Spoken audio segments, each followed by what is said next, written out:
Pocos asuntos han generado tanta literatura científica como los pueblos del mar. Se les ha considerado siempre como una confederación de navegantes y guerreros responsables del apagón cultural que marcó el final de la Edad del Bronce o Bronce reciente y el arranque de la Edad del Hierro en el Mediterráneo oriental. Pero lo que se sabe de ellos no es más que una serie de especulaciones, interpretaciones cargadas de subjetividad que nos llevan a considerar a los pueblos del mar como una manifestación cultural ecléctica con fronteras étnicas muy difuminadas. Lo complicado es establecer el grado de responsabilidad que tuvieron en ese colapso que fue la antesala de la llamada Edad Oscura. Tradicionalmente se ha atribuido a sus ataques el inicio de una etapa de tensiones y crisis en torno al siglo XII a.C. De hecho, la génesis de los pueblos del mar ha sido relacionada con dos hitos: la guerra de Troya y el final de los palacios micénicos. Dos episodios a partir de los cuales algunos investigadores vienen justificando su origen. Se da por hecho que la irrupción de los pueblos del mar coincide con la caída del mundo micénico y de otros estados poderosos coetáneos, sobre todo el hitita, envueltos en desequilibrios de índole política. Pero uno de los axiomas más cuestionados en los últimos años es el de la grandeza y el de la riqueza de esas culturas palaciales a las que la tradición historiográfica nos ha presentado siempre como horizontes culturales. Ante este planteamiento, cabe preguntarse si no estaremos sobrevalorando estas estructuras vertebradas en torno a palacios y sus dinámicas socioeconómicas. En los últimos 20 años se está planteando la incidencia, cada vez mejor constatada, de otros factores endógenos. Me refiero a problemas dinásticos, competencias comerciales y agotamiento de las estructuras que caracterizaban el contexto socioeconómico hasta entonces. De hecho, desde mediados del siglo XIV a.C. ya venían produciéndose cambios económicos, sociales y demográficos en ese amplio mosaico de culturas, imperios y ciudades-estado del Mediterráneo oriental. Empecemos por sobrevolar el Mediterráneo oriental a partir de este mapa que estáis contemplando para recordar, para refrescar quiénes presidían la escena geopolítica del Bronce final. Imperios, reinos y ciudades-estado más destacadas del momento. Uno de los problemas que ha lastrado el conocimiento sobre los pueblos del mar es la escasez de fuentes escritas, hasta el punto de que se ha acabado abusando de algunas fuentes literarias, como la Guerra de Troya, que todavía hoy se debate entre la historia y la recreación legendaria. Si damos por buenas las dataciones legadas por Manetón, la Guerra de Troya debió de acontecer entre los años 1188 y 1186 a.C. Y más allá del mayor o menor grado de fiabilidad histórica de un relato épico, que no lo olvidemos, procede de la Ilíada, lo cierto es que Troya representa la clave económica de una guerra con evidentes implicaciones estratégicas. Dominar Troya representaba tener el control del último puerto de cierta importancia antes del acceso al mar de Mármara. Respecto a su debatida trascendencia, hay investigadores, como el caso de Zanger, que defienden la identificación de Troya con los Agiyagua de las fuentes. Y el mismo autor sostiene que los pueblos del mar corresponden a Troya y sus aliados. Si Zanger tuviera razón, los pueblos del mar procederían del noroeste de Anatolia, y tras haber constituido una alianza militar con los troyanos, o Agiyagua, siempre según este autor, habría sido esta entente la responsable de arrasar varias ciudades chipriotas y la ciudad-estado de Ugarit, y también de haber colaborado, además, en la destrucción de Hattusa, la capital del imperio hitita. Para Zanger, esta alianza, que mantuvo en las mismas filas a troyanos y pueblos del mar, habría llegado a su fin tras ser derrotada por una gran coalición de aliados aqueos que acabaron con sus continuos ataques y saqueos. Si tenemos en cuenta los esfuerzos invertidos para conquistar Troya, cuyo asedio duró 10 años, entre el 1196 y el 1186 a.C., el clímax bélico debió de alcanzarse el último año, 1186 a.C. Y no parece casualidad que la conquista de Sidón por los filisteos, o Peleset de Askelón, esté datada un año antes, 1187 a.C., poco antes de que Troya cayera en manos de los aqueos. Esta aparente coincidencia evidenciaría una cierta coordinación entre los Peleset de Luca, topónimo ubicado en Licia, en el suroeste de Anatolia, y otra tribu, los Zeker, de Tarhuntasa. Ambos estaban refugiados en Creta y posiblemente se coordinaron con la fuerza naval aquea que asediaba entonces Troya. Se sospecha, además, una sucesión de ataques por parte de Micenas y sus aliados en dirección a la costa anatolia, en concreto contra un reino vasallo de los hititas que encontró apoyo en los restantes reinos dependientes de Hati. El país del río Zeja en Asia, Mira en Lidia, Milawanda en Caria o Luca, ya lo hemos citado antes, en Lidia. Lo que reflejan estos hechos es la antigua rivalidad por el control del Egeo entre Agiyagua, por un lado, y uno de los grandes desconocidos de la región, el reino de Arzawa, cuya ubicación parece haberse extendido entre Lidia y Licia. A pesar de las dudas que todavía sobrevuelan sobre los Arzawa, no está clara su etnicidad ni su configuración política a día de hoy, se especula que podríamos estar ante una denominación que englobaba varios reinos de raigambre luvita. Lo que sí parece claro es que fueron una amenaza constante para las vecinas fronteras hititas desde el siglo XVII a.C. Y tras alternar periodos de sometimiento en régimen de vasallaje hitita, revueltas internas y fases de cierto poderío expansionista, todo apunta a que algunos pueblos del mar, caso de los Luca, se establecieron en sus dominios. Los Arzawa, que llegaron a mantener relación diplomática con Egipto en tiempos de Amenofis III y también de Akenatón, son fiel reflejo de los productos o de los cambios políticos que experimentó la región de Anatolia en esa transición entre finales del siglo XIII y principios del siglo XII a.C.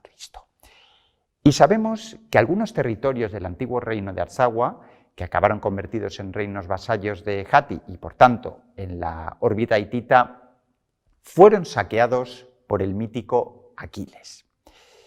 Dejando a un lado la evolución de Arzawa, lo que no puede obviarse es el excesivo uso, a veces abuso, de la guerra de Troya y otras fuentes, especialmente las egipcias, como por ejemplo las cartas de Telelamarna, el papiro Harris o la primera mención conjunta a los pueblos de mar que se produjo en tiempos de Menerptah. Pero sobre todo de los relieves de Medinet Abu.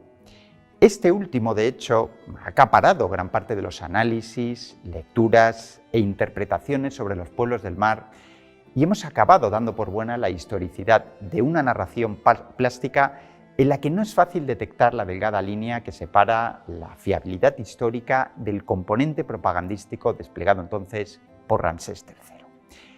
Nadie discute la magnitud del cataclismo provocado por los pueblos del mar, pero empiezan a aflorar revisiones y nuevas lecturas sobre la incidencia de otros factores desestabilizadores. Para ello es fundamental entender el fenómeno desde una doble óptica. Por un lado, la inestabilidad generalizada en el Mediterráneo oriental tras la muerte de Ramsés II y Tudalilla IV, con las consiguientes tensiones internas derivadas de los problemas sucesorios y dinásticos, tanto en Egipto como en Hati o Imperio Hitita. Todo esto sumado al final del mundo micénico, que algunos identifican con los Agiyagua de las fuentes, y por otro lado, la incursión de los pueblos del mar, que muchos especialistas sitúan en dos momentos concretos separados por 32 años, el 1208 y el 1176 a.C. Estaríamos, pues, ante una crisis atribuible a un origen tanto exógeno, con el papel rector de Pueblos del Mar, como endógeno. Y sí parece asumible que todas las tensiones del siglo XII a.C. detonaran en varios procesos violentos que acabaron con las estructuras palaciales del Próximo Oriente y la necesidad de recurrir a otros mecanismos de explotación de recursos en los que cada vez era más importante controlar las rutas comerciales y desarrollar actividades bélicas en competencia a otros estados e imperios. Todos estos cambios y convulsiones supusieron el ascenso de nuevas entidades políticas y étnicas. Entre ellas, las ciudades-estado fenicias, los filisteos, citados antes, los arameos, los reinos neotitas del norte de Siria, el reino de Edom o el reino de Moab, los famosos moabitas. Ahora vamos a recopilar las menciones de los pueblos del mar en las fuentes, incorporando una serie de precisiones cronológicas y geográficas para comprobar cómo la onda expansiva de la crisis del siglo XII a.C. se dejó sentir en territorios muy alejados entre sí. Primero, dirijamos el foco a la Hélade, donde las estructuras socioeconómicas palaciales del mundo micénico llegaron a su fin. Sabemos que la creciente debilidad de los Sajiagua o micénicos propició que los hititas se expandieran hacia el oeste hasta hacerse con el control de Milawanda, la ciudad de Mileto, desde entonces convertido en reino vasallo. Tebas sufrió también ataques desde el Argólide en torno al año 1200 o 1210 antes de Cristo, lo que acabó propiciando un cambio dinástico y una emigración masiva de tebanos desplazados por población aquea de Mileto y de Tebas. Precisamente un contingente que acabaría apoyando a los libios en el segundo ataque de los pueblos del mar del que habíamos hablado antes, el del 1208 a.C. El dato nos obliga a prestar atención a otro actor importante en las fronteras del Imperio egipcio, los libios, y entre ellos los Meshwesh, una facción libia coaligada con los pueblos del mar en tiempos de Menerptah, el cuarto faraón de la dinastía 19, cuya intervención implicó, a su vez, a otras tribus que pusieron rumbo a Egipto tras la desesperación provocada por las duras condiciones climáticas. El caso es que los libios no eran unos recién llegados al país del Nilo. De hecho, entre los años 1300 y 1270 a.C., distintos grupos de procedencia libia ya habían atacado el territorio egipcio. Y conviene recordar que fueron los únicos grupos que consiguieron penetrar en Egipto durante las dinastías 19 y 20. Hasta tal punto fueron una amenaza para Egipto que en tiempos de Ramsés II se fortificaron algunas posiciones costeras con el respeto que infundían, o mejor dicho, por el respeto que infundían sus incursiones. Pero ciertamente no es nítida la separación entre poblaciones de estirpe libia y grupos vinculados entonces a los pueblos del mar. Buena muestra es la fortaleza de Tel Abqa-in de tiempos de Ramsés II.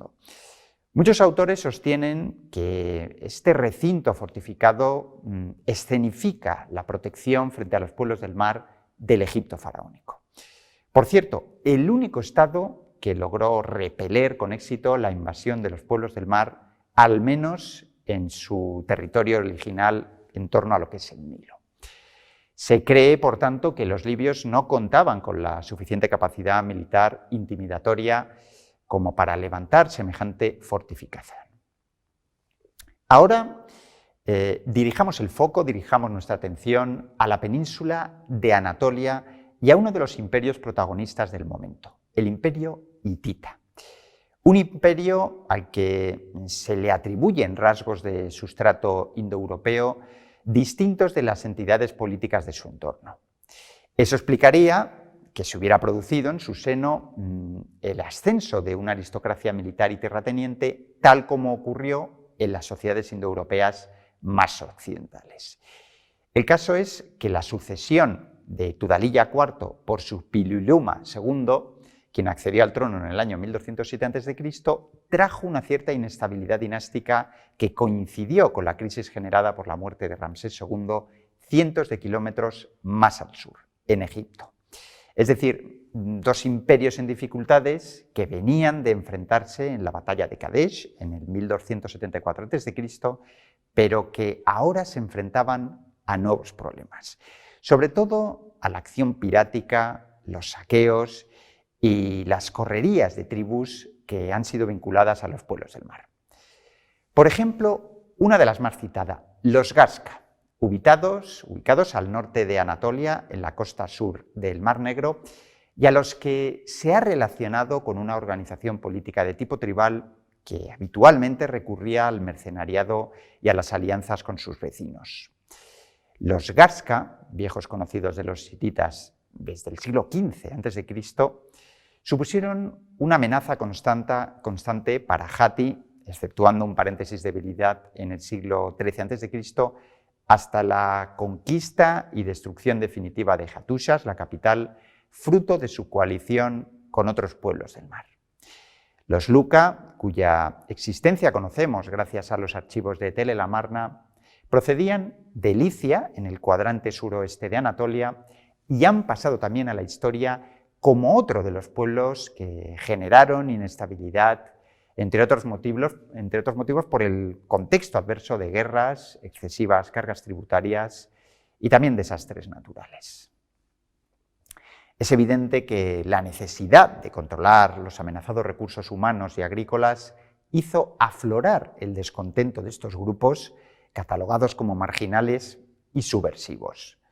No olvidemos que un contingente militar de los Luca formó parte del ejército hitita en la batalla de Kadesh contra el enemigo egipcio. De hecho, llegó a ser uno de los estados vasallos de los hititas en tiempos de Tudhaliya IV, tras someterlos por las armas.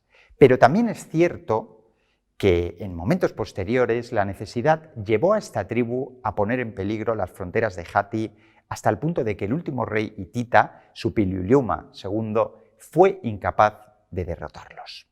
Además, los Luca habrían integrado la coalición de pueblos del mar que protagonizó el primero de los ataques de Egipto a Egipto en el año 1208 a.C., junto con algunas tribus libias, además de otras facciones como los Sherden, los Akaiwash, los Tursa o los Sekelesh. Hablamos de una incursión con mayoría de efectivos aqueos que puso en jaque a Merneptah, el heredero de Ramsés II. Y no es descartable que algunas de estas tribus citadas, en su avance, hubieran participado ya en el ataque a Ugarit o a otros estados vasallos de los hititas en los 2 o 3 años previos al ataque del 1208 a.C. Mención especial merecen los filisteos. A día de hoy los filisteos siguen siendo de origen incierto y las primeras noticias que tenemos de ellos datan del bronce reciente. Los pelestet, o filisteos, se llaman igual, de las fuentes bíblicas, una de las entidades políticas mejor conocidas de los pueblos del mar, debieron de asentarse en la costa suroeste de Canaán, la actual Franja de Gaza, tras enfrentarse a los egipcios. De hecho, las fuentes egipcias citan a los peleshet como un pueblo de carácter invasor venido del norte, del Mediterráneo, y se especula con que su cultura primigenia sería de raigambre egea o micénica, a partir de algunas manifestaciones materiales arqueológicas, como son, por ejemplo, las figurillas Ashoda, las nuevas pautas alimenticias, entre ellas la introducción del cerdo como parte de la dieta, o el proceso de helenización detectado en Chipre, que no está claro si procede del Egeo o de Próximo Oriente. Y a falta de pruebas contundentes, también se ha sugerido que la cultura material filistea sea la prolongación cultural de los cananeos de la Edad del Bronce. Hablamos de un pueblo, el filisteo, que no nos ha legado información escrita alguna, con unos rasgos semíticos que se explican desde la aculturación experimentada con el mundo cananeo hasta el punto de que las características distintivas de los filisteos acabaron desapareciendo, asimiladas por el sustrato semita o cananeo. Y en esa búsqueda por componer la compleja realidad étnica de los pueblos del mar, se ha barajado también la relación existente entre estos y las tradiciones cananeas. Por ejemplo, prácticas rituales de arrojar niños desde las murallas o el sacrificio posterior de niños en los Tofet, que están constatados, que sugieren algún tipo de parentesco entre ambos sustratos, el cananeo por un lado y los pueblos del mar. Otras hipótesis planteadas sobre los filisteos en los últimos tiempos inciden en los contactos de estos, los Peleset, con la isla de Cerdeña, supuestamente en busca de hierro en torno al año 1100 a.C., extremo según el cual la presencia de fenicios y chipriotas habría quedado reducida a un mero papel de intermediarios. Otra de las tribus que ha pasado a la historia como integrante de los pueblos del mar es la de los Sherdén, también conocidas o conocidos como Shirdana o Shardana, citados en las cartas de los archivos de Tel el Amarna. Sus acciones, en tiempos de Amenofis, el hijo de Apu, se vinculan a la piratería en el delta del Nilo. Se ha sugerido que tuvieran su base en la costa libia, desde donde habrían organizado incursiones y saqueos. Y hay quien recurre a paralelos fonéticos para localizar su origen en Sardis o el monte Sárdenos, ubicados en la región anatólica de Libia. En ese sentido, las referencias legadas por Meneptah indicarían que los Sherdén fue uno de los pueblos repelidos por los egipcios en el año 1208 a.C. Además, todo parece indicar que los Sherdén fueron también destacados mercenarios que llegaron a formar parte de la guardia personal de Ramsés II. Incluso participaron en la batalla naval del Delta en el 1175 a.C., que enfrentó a los ejércitos de Ramsés III contra una coalición de pueblos del mar entre los que estaban los Sherdén. Evidentemente, la naturaleza étnica de los Sherdén o Shardana está lejos de resolverse. Hay quien vincula a Sicilia e incluso algún investigador, caso de Serdal, cree haber localizado un asentamiento Shardana en Palestina. Eso no está claro. Capítulo distinto es la de la destrucción de ciudades-estado que por su importancia estratégica y comercial han sido consideradas claves en el devenir geopolítico de Próximo Oriente a las puertas del siglo XII a.C. De hecho, a la destrucción de Ugarit, uno de los enclaves mercantiles más renombrados del Bronce Final, se le ha prestado siempre una atención capital en el desarrollo geopolítico de entonces. Tanto es así que en ocasiones se ha abusado de Ugarit como yacimiento fósil para darle sentido al gran tsunami cultural y político del 1200 a.C. Tengamos en cuenta que se han documentado cartas previas a la destrucción de Ugarit entre el 1211 y el 1210 a.C., cuya datación no parece demostrar la relación directa entre la irrupción de pueblos del mar y el ocaso definitivo de Ugarit, pero sí aporta detalles muy importantes. En tales cartas, en las que se cita como emisarios y receptores a reyes de Alasilla en Chipre y Carquemish, parece demostrado que Ugarit habría sufrido la embestida de varios ataques navales de pueblos del mar. Y tras el análisis de las fuentes y el registro arqueológico, donde se ha documentado un nivel de cenizas de 2 metros de espesor, pero sin restos humanos, podría inferirse en principio que la ciudad fue abandonada y saqueada. Es decir, que su población habría tenido tiempo de huir sin bajas humanas. Es cierto que habían sufrido ataques puntuales en los años previos, pero el abandono definitivo, si es que fue tal, aconteció sin derramamiento de sangre. Otra evidencia arqueológica que respaldaría este extremo es el fenómeno de ocultación de tesoros y objetos de valor. De hecho, se han localizado estatuillas de oro y bronce en el sur de la ciudad, pero ni siquiera esta argumentación zanja la discusión en torno al abandono definitivo de la ciudad, sobre todo cuando los arqueólogos tratan de darle sentido a las más de 50 puntas de flecha halladas en un estrato inmediatamente anterior al nivel de cenizas. El dato invalida a todas luces el supuesto de un abandono sin violencia y se abre, por tanto, una nueva hipótesis. Si existió algún tipo de enfrentamiento, y además se han documentado ocultaciones de tesoros, ¿significaría eso que huyeron para siempre? Lo que está claro es que no pudieron regresar a recuperar sus objetos más preciados. Una opción es que murieran en el asalto a la ciudad o bien que la huida fuera ya definitiva. Pero existe, como decíamos antes, otra evidencia que descartaría una masacre de la población local. Me refiero a la ausencia de restos humanos entre las estructuras urbanas. Algunos investigadores, sin embargo, no descartan que los cadáveres hubieran permanecido in situ hasta su completa desaparición por la acción de agentes atmosféricos, temperatura y humedad fundamentalmente, o la acción degradadora de animales, vegetales o bacterias que habrían acelerado la desaparición de los supuestos cadáveres. Si este último extremo fuera posible, cobraría sentido una carta en la que se sostiene el padecimiento de sus gentes. Conviene especificar que en la literatura ugarítica la frase «nuestra ciudad ha perecido» podría estar refiriéndose tanto a la destrucción de edificios y entramado urbano como a la muerte de sus moradores. Lo que sigue siendo motivo de discusión es si la destrucción de la ciudad-estado de Ugarit ha sido sobrevalorada en el devenir geopolítico de la zona en la antesala de la Edad Oscura.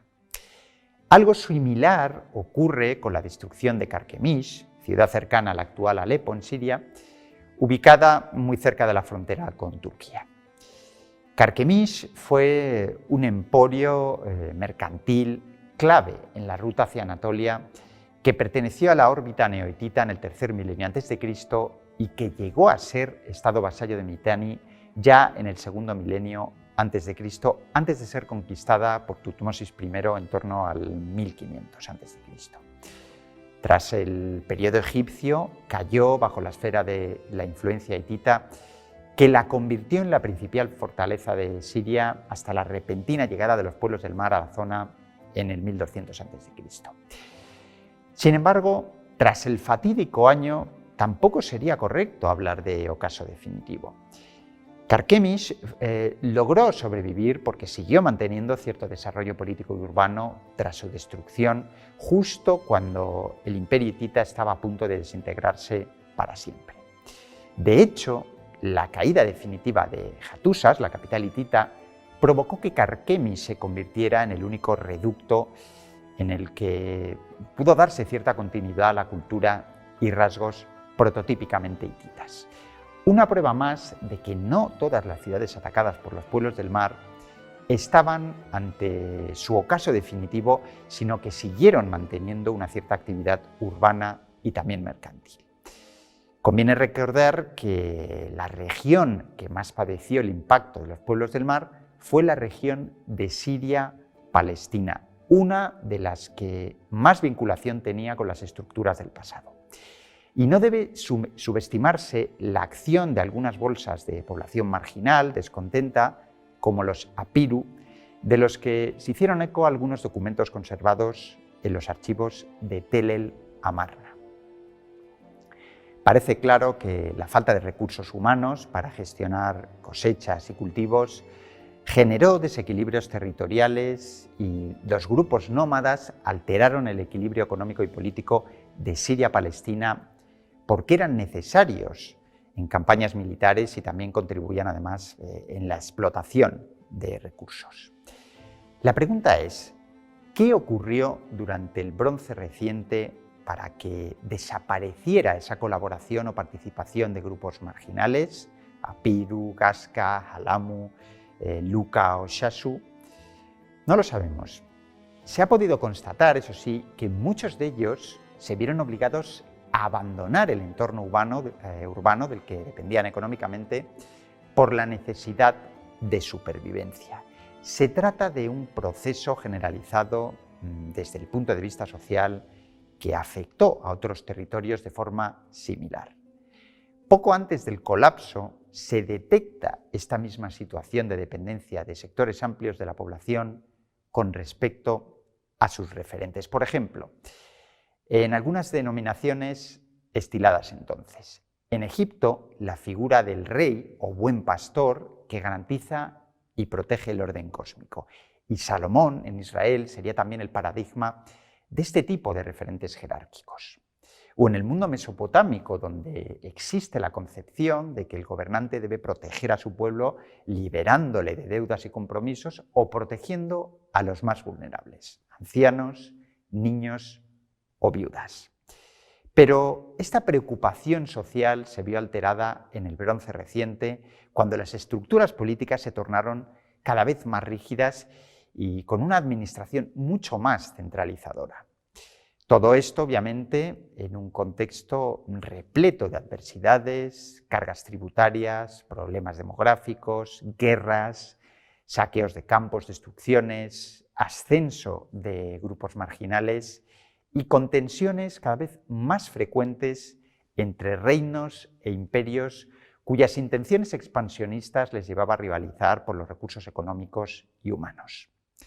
Las entidades urbanas cada vez eran más pequeñas. El descenso demográfico era progresivo y paralelamente aumentaban tanto las poblaciones marginales, asociadas a la destrucción y las razzias, como las poblaciones seminómadas.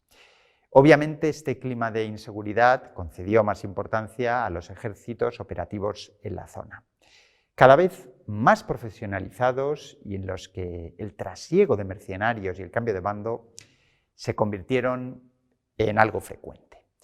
Fenómenos, todos ellos, que redoblaron la actividad diplomática desplegada entre reinos en una constante atmósfera de amenaza y tensión que se infiere fácilmente con solo contemplar algunas escenas del relieve de Medinet Abu, obviamente concebido bajo la óptica egipcia y en el que el aparato propagandístico del faraón Ramsés III se esforzó por difundir la superioridad lograda en el campo de batalla sobre los pueblos del mar aproximadamente en el año 1175 a.C. Un detalle que no ha pasado desapercibido a los investigadores es cómo el éxito bélico en la narrativa de Medinet Abu ya no recae únicamente en la realeza. Recordemos que iconográficamente hasta ese momento era habitual ver al rey, al faraón, golpeando a los enemigos a título personal. Pero ahora en estas escenas aparecen los participantes de la batalla representados al detalle. Y respecto a las escenas de los relieves, por cierto, no todos los autores las han interpretado como invasiones. Algunos se decantan por saqueos o pillaje, ya que aparecen elementos como pueden ser los carros, que se pueden apreciar en las imágenes, o los bueyes. Otra novedad de estos momentos es que adquieren importancia los oráculos, es decir, la necesidad de conocer el porvenir a partir de las sensaciones de la divinidad. Ahora es el rey el que advierte de los peligros mientras protege los territorios y coordina las acciones bélicas de los ejércitos frente a la amenaza de los pueblos nómadas. Es evidente que fueron muchos los factores que desencadenaron el colapso del siglo XII a.C. También las sequías habrían afectado a amplias zonas de Asiria y de la Alta Mesopotamia que explicarían el posterior desencadenamiento del fenómeno colonizador fenicio como necesidad no solo comercial, sino también humana. Bien, hasta aquí hemos repasado varios de los pueblos, reinos, imperios y tribus, pero no nos hemos referido a un territorio clave en esa transición entre la Edad del Bronce y la Edad del Hierro. Me refiero a Chipre, identificada con Alasilla, cuyo papel viene replanteándose en los últimos tiempos, sobre todo en el contexto a partir del siglo XIII a.C., cuando se convirtió en un centro de manufactura y exportación cerámica.